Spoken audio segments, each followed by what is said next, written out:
President Biden trying to combat the issue by going after junk fees, but nothing seems to be sticking here. So let's turn to our panel now. Former White House OMB Director Russ Vought and Hill Editor-in-Chief, I should say, Bob Cusack, and former Democratic Pennsylvania Congressman Patrick Murphy.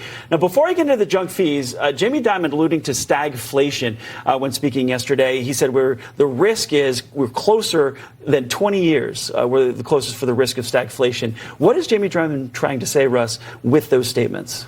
I think what he's saying is inflation continues to be something that is hard to tame. The Fed is going to have to continue their policies on that front, and that's going to have an impact on the economy. The economy has been buttressed by high levels of government spending, which is not long-term in terms of a sustainable economic base. And so if you're looking at it, you're saying, what is that necessary for the economy to keep growing faster than what people are seeing in their grocery stores?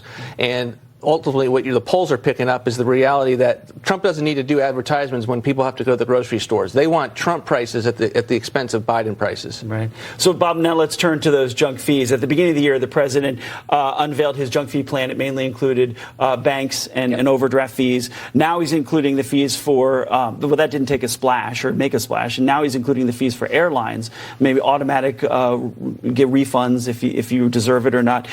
Is this going to energize the voters? Is this the topic? Well, I think it's a decent strategy, but Edward, as you mentioned, it's really not sticking. And when people are going to the grocery store, to Russ's point, I mean, listen, they're going to the grocery store a lot more than they're flying around the country. So I do think, listen, people get frustrated, airlines, they get frustrated, junk fees, but the electorate is very sour right now. And Biden has said inflation was skyrocketing when he took over. That's wrong. I mean, if you look factually, and they've got to make some serious basically gains on Trump. They're not going to actually have the advantage on the economy, but in order for Biden to get elected, he's going to have to close that gap. Congressman, to you on the timing of this announcement now. So 3 years into President Biden's administration or into his term, why didn't this happen 2 years ago when Southwest was having all those issues? Is this a campaign year ploy?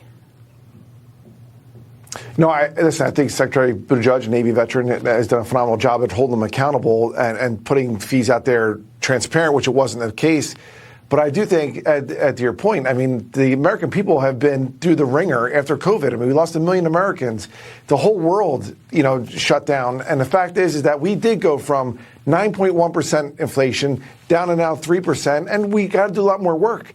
But you can't deny the fact that the stock market is at an all-time high, that there's more jobs open than there are unemployed people in America. So all those things are positive. And as someone who teaches at Wharton Business School, the fact that we created 16 million new small businesses in America in the last 3 years, that is a record, 5.5 million just the past year. But airline fees, so that's where he's spending his time, at least over these several days. Not talking about all that other stuff. Yeah, but it's a fundamental fairness thing. I'm on a flight in a couple hours. If they cancel my flight, they should give me my money back. They should just give me a voucher. If they lose my luggage and they can't recover in 12 hours, I should have to pay the $35 fee. I mean, that's a fundamental fairness. We have a limited government. It's about time they fight for the people and not for big corporations.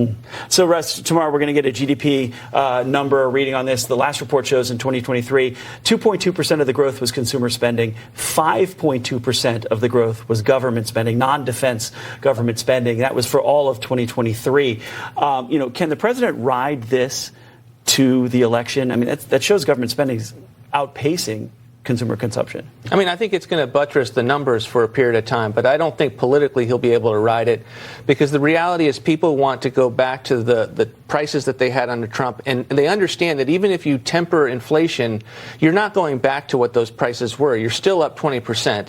You still have energy policy that's hurting them. They still don't have the ability to get out of their mortgage and go get another house because of the high price of mortgages. So every of the main mechanics that impact a home, those are blinking red, and these other numbers may give them a story to tell, but I don't think it'll be convincing. So under the president's economic policies, Bob, the Agriculture Department data shows that a growing number of families are struggling to put food on the table. That number is 12.8% in 2022. That's the last data, and it's been growing.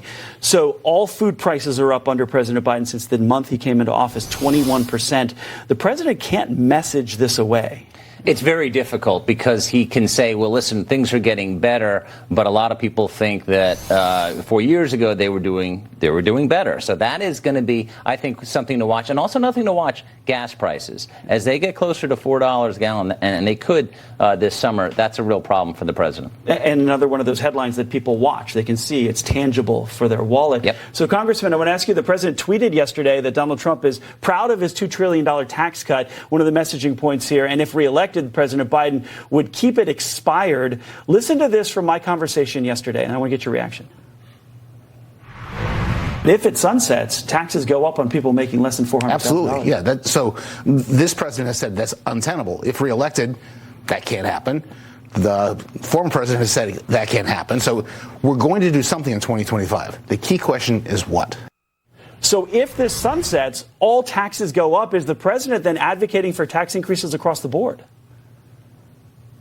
He's not, but he's trying to fight and grow the middle class. And the frustrating thing from as an American who believes in balanced budgets and the fact that I think it's immoral that we have $34 trillion in debt, $7 trillion that came under the Trump administration. The reality of it is this, is that we need to make sure we balance our budget, and we got to do it in a bipartisan way. It hasn't happened, and we need people to come together as Americans and stop the partisan stuff. Yes, the tax rates for the highest, wealthiest Americans, including myself, frankly, or anyone who makes over $500,000, went from 39% to 37% under Trump. It sunsets in 2025, but we got to do a better job for all Americans, not just the wealthiest 1%. Yeah, but it also sunsets for those making under $400,000 a year. Congressman, I really appreciate it. And that's why Russ, we got to do it in a bipartisan way. Yep.